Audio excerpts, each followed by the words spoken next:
You got the Hierophant here, lightning striking. It's a crow. It's an announcement. It's two symbols that symbolize an announcement. Lightning, an announcement, and the crow, caw-caw, his mouth's open.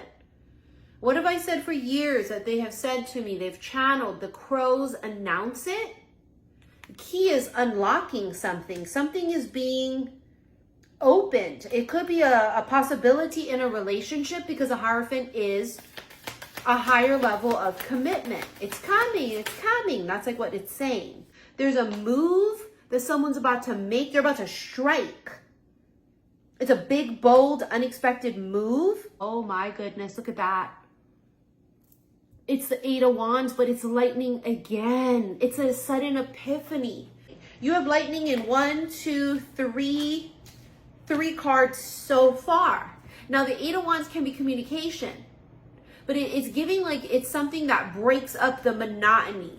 It breaks up the silence. It breaks up. Separation is ending. Silence is ending. Mother of Cups, a swan again. So not only do you have the father, you have the mother. See how these two are complete opposites? One's black, one's white. It's yin and it's yang. It's the perfect match. They're opposites.